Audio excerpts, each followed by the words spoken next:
¿Qué tal? Bienvenidos. Estamos nuevamente en este espacio del segundo encuentro de la Red de Ecología Acústica México y cerramos ya la primera jornada de este segundo encuentro 2020 con una conferencia magistral que en lo particular me parece muy significativo poderlo tener en nuestro primer día.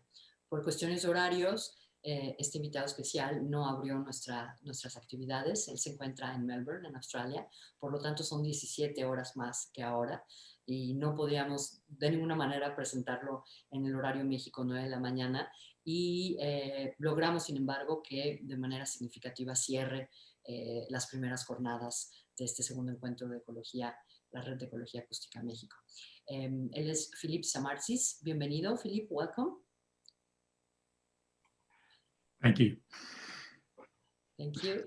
Y él nos va a hablar de un tema muy, muy interesante e importante. Estuvimos revisando sus materiales anteriormente y de verdad que es muy importante lo que él nos va a compartir. Se trata de los patrones polares, el mapeo de los efectos del cambio climático.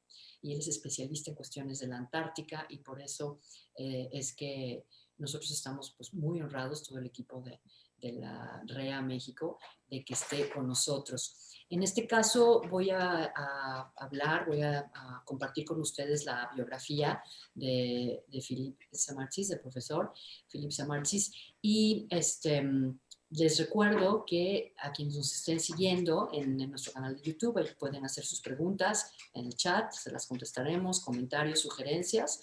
Y antes de iniciar, también comentarles que si han estado siguiendo estas jornadas, el sábado, a partir de las 12 del día, vamos a tener una reunión Zoom abierta para el público que quiera participar, no solamente como espectador, sino como participante, y que quiera integrarse de alguna manera a las actividades y hacer parte de esta red de ecología acústica en México. Entonces ya verán un poco de más información relacionado con esto en las redes o pueden mandarnos un correo electrónico, un comentario en cualquiera de nuestras plataformas y con gusto les daremos la información para que puedan integrarse, presentar su trabajo con los colegas, con el equipo y darles la bienvenida. Entonces, yo voy a hablar un poco del profesor Philippe Samartzis y lo voy a hacer primero en español y después en inglés. Él es un artista sonoro que radica en la ciudad de Melbourne, en Australia. Es también un académico y un curador que ha presentado y ha expuesto también su obra en, por ejemplo, la Fundación Cartier para el Arte Contemporáneo en París o el Andy Warhol Museum, que está ubicado en Pittsburgh. También en el MoMA de San Francisco o en el Mori Art Center en Tokio, entre muchos otros lugares, Centro Nacional del Arte Contemporáneo en Moscú o el Museo de Sudáfrica, el National Museum en Cape Town, entre muchos otros. Pero lo que también es muy interesante es que el profesor Philippe Samartzis ha recibido dos grandes becas llamadas la Australian Antarctic Division Arts Fellowship en 2009 y en 2015, con lo cual él ha podido documentar los efectos extremos del cambio climático en Eastern Antarctica. Entonces, él también ha sido comisionado para hacer obras de radio sobre esta situación en la Antártica.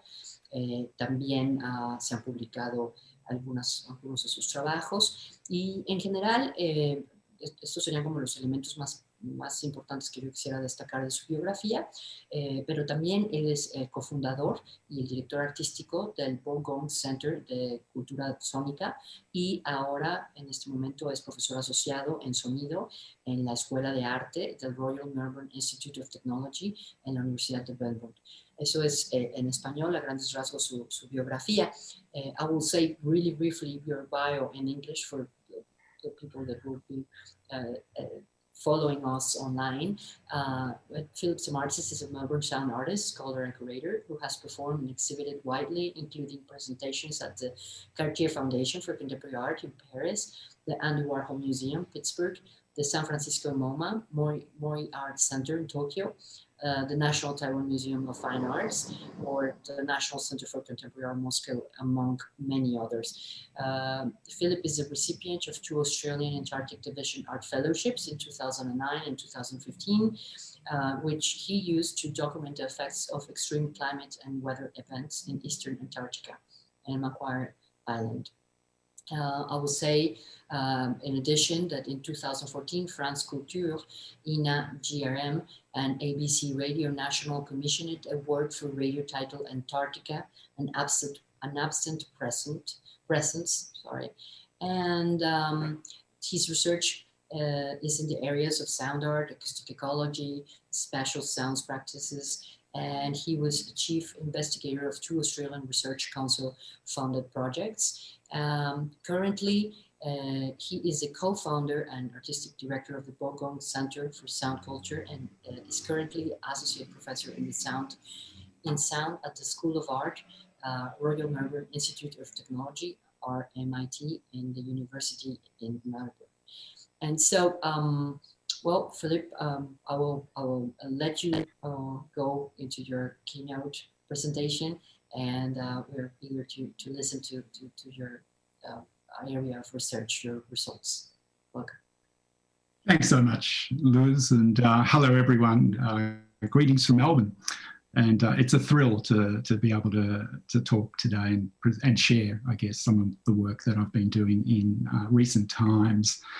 I'm really flattered to be invited to present a keynote at such an esteemed conference such as this one. And I wanted to start by acknowledging my link to Mexico, because as a young man, I travelled to Mexico as my first international trip outside of Australia as a 21-year-old backpacker. And I was very much inspired by William Burroughs' Wild Boys, one of the great works of transgressive literature, and he painted Mexico as a very wild and amazing place, and got my interest peaked very, very early on, and I had a fabulous time, and a very formative time, in fact, in terms of my worldview, which you may or may not get through my presentation today. So thanks. I'm going to talk to a couple of projects essentially focused on climate change in cold climate ecologies, particularly in Antarctica and the Swiss Alps. I'll use my images from a PDF as prompts to talk to, but also in the chat box, you'll notice a couple of links to a couple of my compositions, Antarctica in Absent Presence, which was commissioned, as Luz mentioned, by the ABC and France Culture and the INA GRM. That's available as an English version in the chat box. And also Flow is a study of ice from Antarctica, which resides in the National Gallery of Victoria. And I've attached a stereo version of the work for you, which I produced as a 16-channel sound installation. I'll talk to that later on in my presentation in terms of exhibition strategies. And that's one of the foci of my presentation today, is not only the fieldwork that I'm doing and the work that I do around acoustic ecology, soundscape and sound art, but also presentation strategies as to how to create audiences or build audiences for the work that I do, and by extension for the work that you do as well, being practitioners and theoreticians and historians who are working in related fields such as the one of mine. I will just go across to share screen, so excuse me a second while I get my PDF up. Hopefully you'll be seeing that now. So I'll go to full screen. I think that's probably the best way to view the material. So I don't necessarily need to talk too much about my academic affiliation, really. Luz, I think, has covered a range of activities that I do, both as a cultural practitioner, someone who creates artworks, as well as my academic career. I will say that I also am the artistic director of the Bogong Center for Sound Culture, which is not affiliated with RMIT. It's a separate artist-led initiative that's very much engaged in socially engaged practices.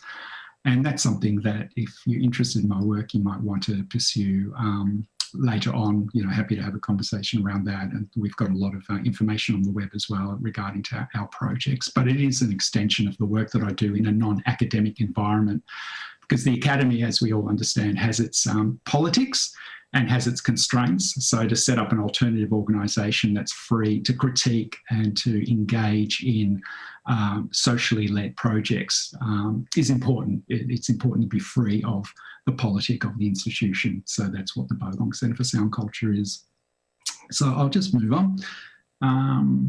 So fieldwork. So the first case study that I'll present is the most recent work that I've been doing in the Swiss Alps. I started this project about 12 to 14 months ago by spending a month in this particular environment, the Bernese Alps, very much celebrated for their natural splendour, but also at the cold face of climate change. I'm sure you would have heard a lot about the receding glaciers and the impact of anthropogenic climate change on these very, very fragile ecologies. And I'm very much interested in measuring, registering and articulating the effects of climate change through the practice of sound art and by extension acoustic ecology and soundscape composition. So this is the terrain that I was operating within for about a month. Pretty challenging in terms of physically getting around this kind of environment, as well as the altitude of around 3,500, 4,000 metres meant the air was quite thin, and therefore I was dizzy most of the time as well and breathless. So it made me feel like I was an 80-year-old man most of the time that I was there. What you'll see there is the research station on the right-hand side, the high altitude research station of Jungfrau. And I was a researcher in residence there for about a month. And I'll talk a little bit about my methodology in terms of how I gain access to these particular environments, because fundamentally I'm an artist, I'm not a scientist. And so these places are set up for very serious science, and the work that the HSSG does in this environment is very, very central to any conversation that we have around the Kyoto or Paris protocols around how we respond to climate change. So all the data that they're collecting is vital for those scientific communities to kind of express some of the challenges that we're faced. But as an artist, you don't normally get access to these types of environments. So I wrote them a letter and said that I was very interested in using sound as a way of expressing and capturing and then expressing the effects of anthropogenic climate change on high altitude ecologies. And so they were very interested in my proposition because they'd never hosted an artist before. And so I suggest this because I'm very active in creating my own opportunities. I'm not passive in the sense of looking for other people to offer me the opportunity. I'm driven and I'm interested, and I'm very keen on creating relationships and brokering possibilities between art, science and technology.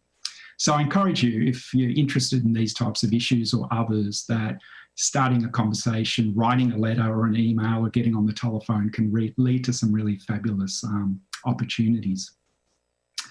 So there I am with my beard, recording essentially Jungfrau over there in the background. And this is the head of the Great Altis Glacier, the largest glacier in Europe. It goes for about 23 kilometres long. It's about 1 kilometre deep at its widest point, and I'm recording the head of the glacier. So this is the start of the glacier.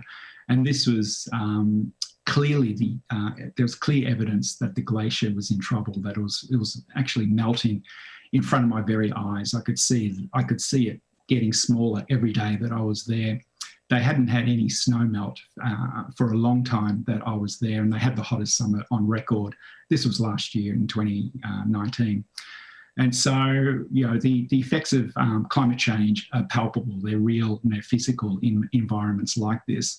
And so my job as an artist is to try and capture these changes, these transformations in the landscape ecology through the technologies that I'm using, and express them in interesting, engaging ways in order to build profile for these issues in new and different ways to how science does. And I'm not sure about Mexico, but certainly here in Australia, audiences or the general public are fatigued by all the data, all the talk that scientists present in newspapers and in the media around climate change. But when you record it and present it as an immersive installation and demonstrate physically, haptically, sonically, the sound and the power of climate change, it really changes the people's perceptions and makes them a much more active participant in the conversation. And that's one of the key drivers of my work.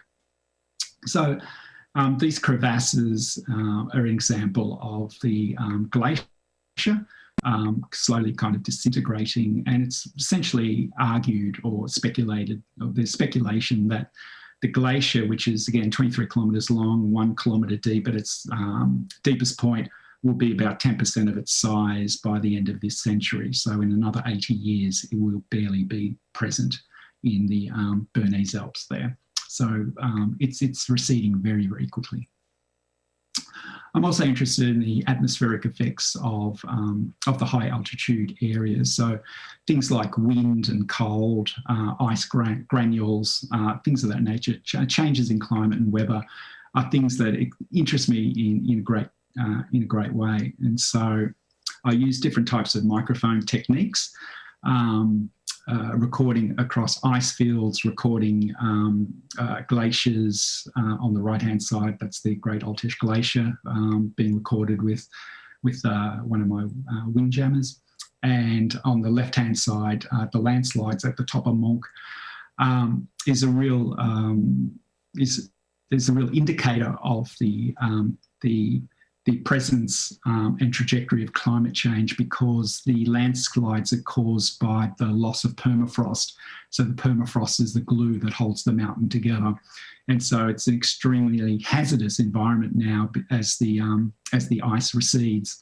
The landscape has become very unstable, and there are many accidents and quite some deaths occurring through rock slides and falls and things of that nature. So some of the work there. As I mentioned, the HSSG in the Swiss Alps, that little research station, is the centre of some of the atmospheric science that's occurring in the world. It's the only research station in Switzerland that's operational all year round at, it's just above 3,500 metres. And so the data that they collect is central in terms of providing us a picture of some of the obviously occurrences happening with the aerosols, solar radiation in the atmosphere, greenhouse emissions, microplastics as well, that is now starting to be a feature of the high alpine area as well. Just some of the technology around the research station, give you a sense of what that looks like. And again, different microphone techniques. I was recording in and around the research station, so my interest is in both the natural and atmospheric features of the environment, but I'm also interested in anthropogenic sound as well. So the sound of metal fatigue and stress on the built environment caused by extreme cold and high velocity wind. And this is something I've been testing in Antarctica for over 10 years now. And so again, just different microphone techniques, but also different characteristics of the landscape that I'm interested in documenting. So which leads us to fieldwork in Antarctica. As Luz mentioned in the introduction, I'm a 2-time recipient of the Australian Antarctic Division Arts Fellowship, which has been, the Antarctic Division's been active with placing artists in Antarctica since the mid-80s. So about 35, 40 years of artists travelling to Antarctica and documenting it in different ways. And it's a way for Australia to have a deeper understanding and appreciation of Antarctica. And for those who don't know so much about Antarctica, Australia is in control of about a third of Antarctica. So the Australian Antarctic Territory comprises about 42% around about that of the Antarctic land mass. And so we're responsible for best practice of keeping it pristine, ensuring any other country and stakeholders are adhering to all the protocols, informing the Antarctic Treaty that waste is removed, that no one's contaminating anything, no one's exploiting it at the continent in ways that it shouldn't be exploited through mineral exploration and all that kind of thing. So Australia's had a very long history with Antarctica, and it's more or less the size of Antarctica is about 80% of the Australian continent. So we think of it as our shadow. We have Australia, the continent, the desert, and then we have Antarctica, which is more or less the same size as the alternate desert, the White Desert. So first time down, I travelled by icebreaker. It took me 2 weeks across the Southern Ocean, which is a pretty wild ride, but fantastic sounds for anyone who has stamina. Lots of lovely recordings of the ship under stress and duress after travelling across this very wild ocean.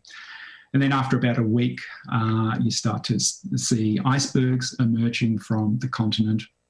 And then eventually you arrive just outside the continent, and with these large icebergs appearing quite frequently. And once you travel over the Antarctic convergence, as you can see, the ocean is still because all the ice has calmed the ocean. So it's quite a relief after 7 days of being on a roller coaster to eventually arrive at something that's quite still and tranquil and very, very beautiful, of course. And then we cross the Antarctic Circle, so we're deep in Antarctica here. So it again has some amazing challenges. I was interested in Antarctica because I was interested in remote research stations. So there's been a lot of work in Antarctica documenting bioacoustic sounds, habitat, wildlife, that kind of thing. And Douglas Quinn is someone who's done some amazing work in Antarctica, doing recordings of Weddell seals in particular, emperor penguins, that kind of thing. But I was interested in the sound of a research station. And I was also interested in why people are in Antarctica. So it's kind of part anthropology and ethnography and sound art kind of converging, if you will. And so I was interested in the built environment. I was interested in the protocols and systems used for social cohesion. I was interested in risk management. I was interested in the people that go to Antarctica and why they go there, and all the challenges that one faces within these remote, cold, very, very physically challenging environments. And so again, these are some of my microphone techniques. The station that we're looking at here is Casey Station, which I visited in 2016.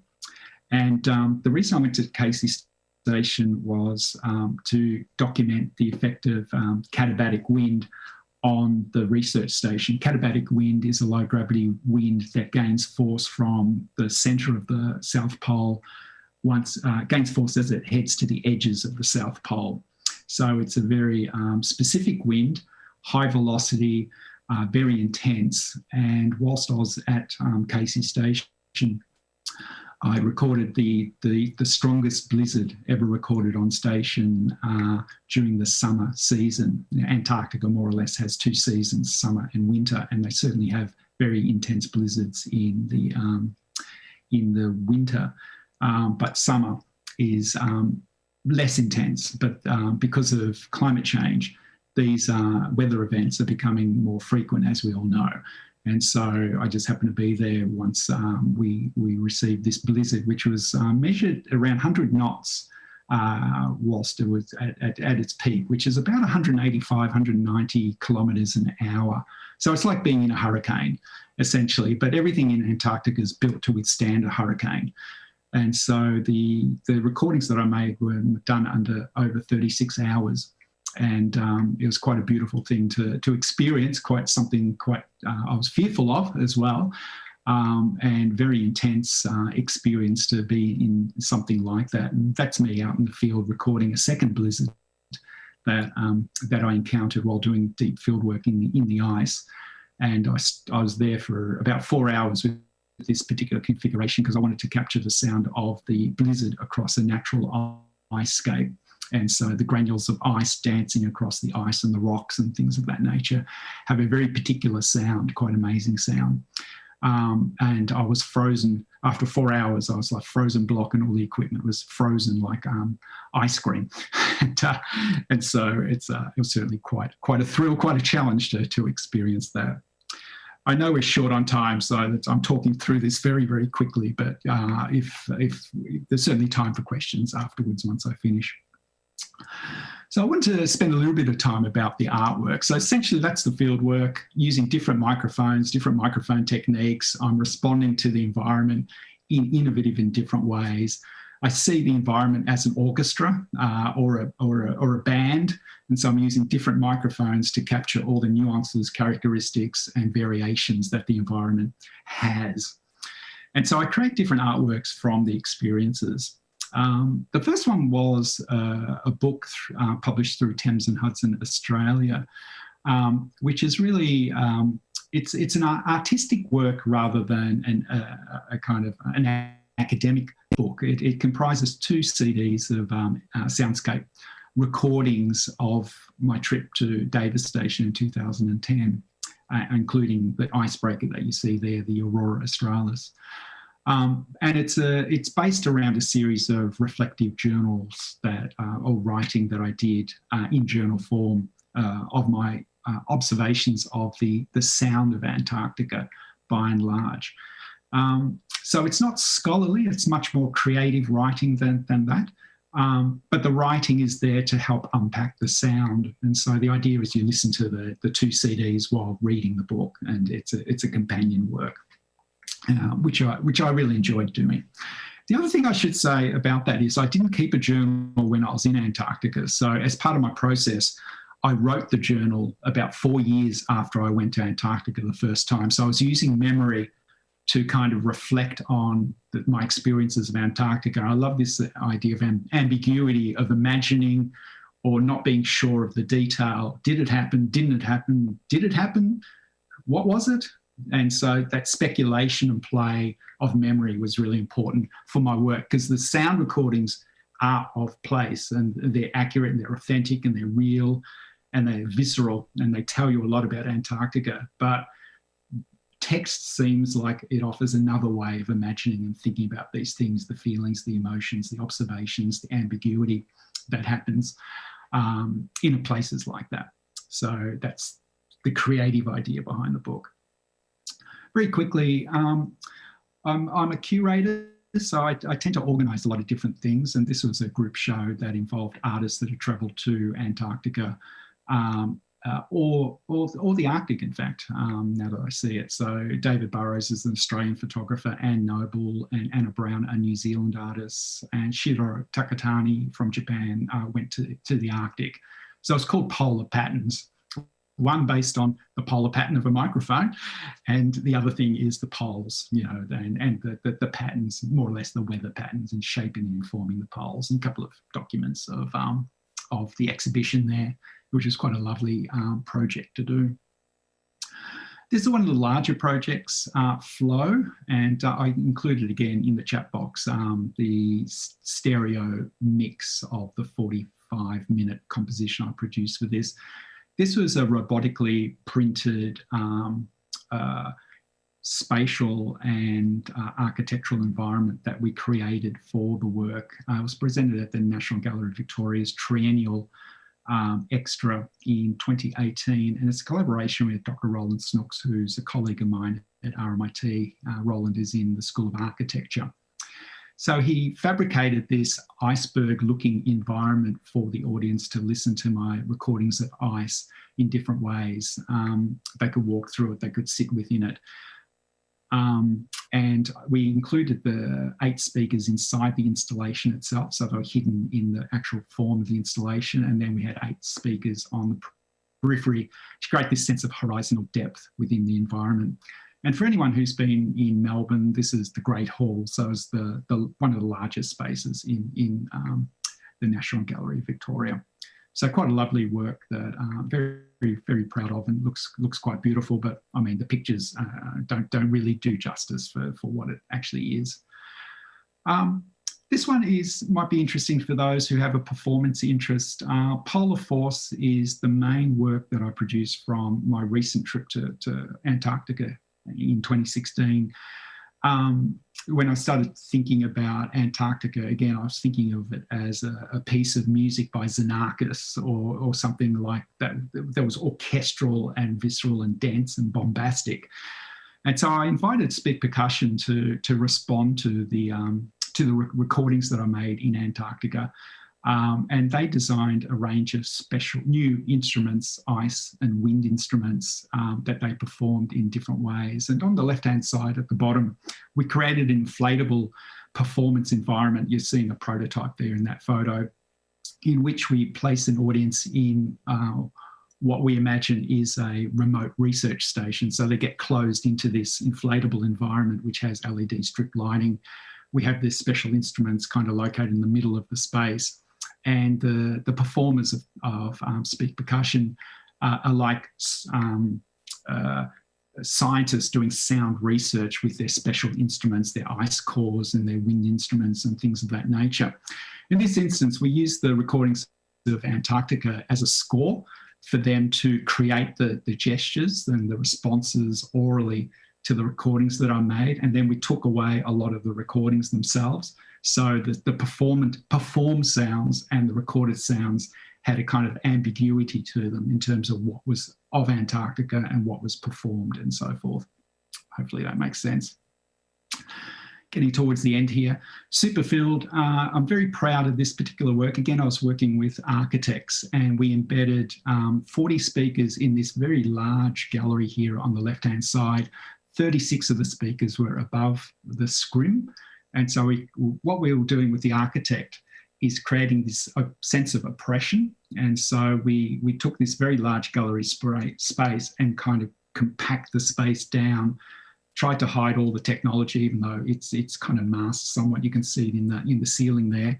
We put transducers along the walls, inside the walls. So the walls were big loudspeakers, and we created we built a concrete mound. You can see at the bottom of the top photo at the bottom, there's someone standing on the concrete mound, and we embedded transducers in the mound as well. So you had sound coming from all around you and particularly above you as well. It was semi-transparent, but the environment itself was pressing down on you. It was supposed to be a very unpleasant listening experience, not one where you sit around in beanbags and drift around with sound. So for me, sound is a confrontation. It's an argument. It's political. It's there to challenge and provoke. It's not there to entertain and for people to relax to. And so we tried to work with the space to create these tensions for the listener and viewer. On the right-hand side, there's a big bulge on the right-hand, on the wall. And so the architects created a false wall that bulged out and pushed the audience into narrow kind of channels and pathways. You can see a couple of screens. We had about 12 screens that they kind of navigated through like a labyrinth. And so we reached the end. I feel like I've done a big sprint. So I just want to quickly finish with project partners. And I mentioned my work is a little bit entrepreneurial. I seek partnerships. I'm not passive in that sense. I'm not looking I'm looking to actually own and drive my projects. I want to be the leader of what I do. I don't want to be a follower in that sense. And so the project partners I've got there on the left-hand side are all people that I've contacted, negotiated, reached out to and invited to join me on these endeavours. And they've been incredibly generous and really supportive and interested. And what I've discovered, and I guess the take-home message, is that people are intrigued by art, and art is a great communicator, and art can reach audiences in ways that other areas of academic life, for instance, or the sciences struggle to reach. And so we have great power to use our skill set to make a better world and a better place. And what I've discovered is by reaching out to organisations like the high altitude research station at Jungfrau, or in fact, for me, the Swiss National Science Foundation. I'm the first international artist ever funded by the Swiss National Science Foundation. And that only happened because I sent them an email and said, this is what I'm doing. Are you interested in supporting me? So they helped fund the work that I did in Switzerland. So there's no shame in contacting people in that way. I think it can lead to really great outcomes. So I'll stop there and get out of the PowerPoint and throw over to you, Luz, if you have some questions or anything you'd like to comment on. Yes, thank you, Philip. Could you stop sharing your screen, please? Yeah. There is some great images there you got, and we shared with your YouTube audience the links you kindly send us. So that's there. We had really little time, a couple minutes only, but I wanted to ask you some things, because I think you stress some themes that I think that they're pretty important for what we're trying to talk here, and it's about this kind of practice you have, which is more confrontational. You said those words, political, I would say challenging, of course, and against entertainment, which I think sometimes these kind of explorations within such a beautiful landscapes may look like, oh my God, look at adventure, like the adventure of the 18, 19, whatever century.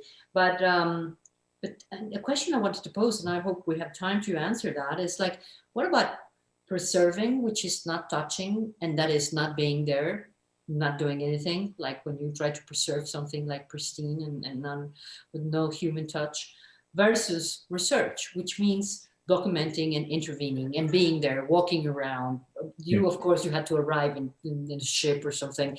And so just the fact that humans are there are in a way also, well, of course we're all we're the culprits anyway, but by being there also we are intervening in the space. What do you think about that ethically, or how do you feel about being you by yourself there, as you said, 4 hours, and then you were there, there's your footsteps, your machines were there. I don't know. Yeah, it's one of the great paradoxes, but I don't have any issues ethically around it. We have, whether it's Switzerland or Antarctica, we have research stations there, and the ships are going there, and everyone is there, regardless of me being there or not. And I could withdraw and say, well, no, I don't want to contribute to the problem, but I think the outcomes are much more important. I think by going there and actually creating an alternative narrative to the ones that we generally have of these places, or at least value adding to the knowledge in new ways. And so when we talk about climate change, in my instance, well, what does that sound like? What does a blizzard sound like? Or what do these rockfalls actually feel and sound like, or contractions of glaciers and so forth? So I think we can create new knowledge, new experiences, and help the discourse around these things. But it's a question that we all need to, whether when we go through our garbage at night, or what we choose to cook, or how we shop, and it happens as a daily set of questions. Of course, to live and work ethically is one of the central questions of our lives these days. Okay, well, thank you so much. Thank you so much. I think it's very interesting, everything you shared with us.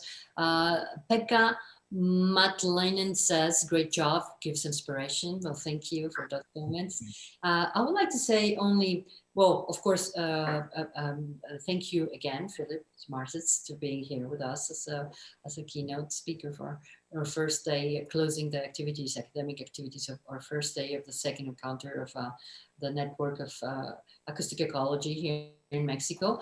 And I have some announcements to make, because we're closing here academic, but we're starting artistic.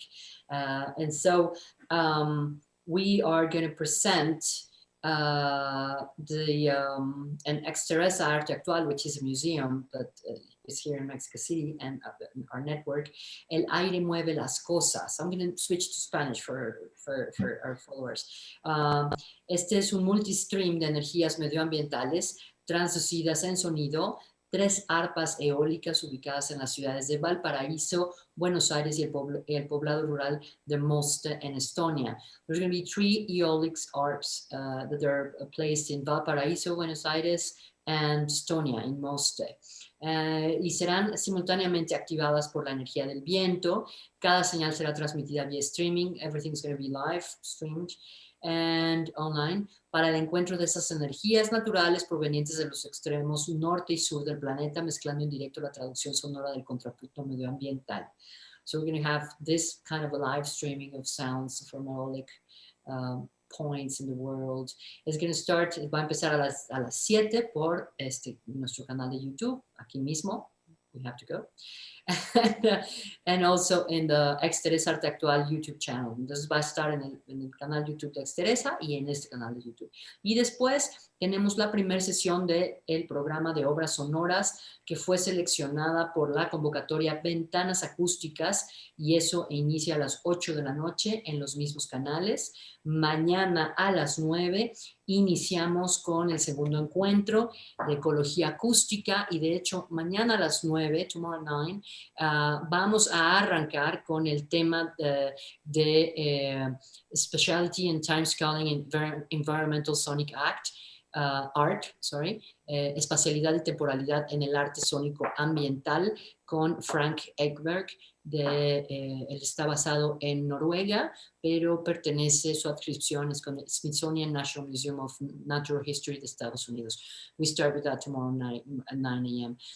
Con eso arrancamos mañana. Les recordamos seguirnos, buscarnos en redes sociales, y si ustedes quieren participar en esta red de Ecología Acústica México, lo puede hacer. Cualquiera de ustedes lo puede hacer, solamente indíquenos para poderlos integrar a la lista y que puedan participar en el Zoom en vivo. Si no, también va a poder ver nuestras discusiones, nuestros encuentros y desencuentros a través del canal de YouTube.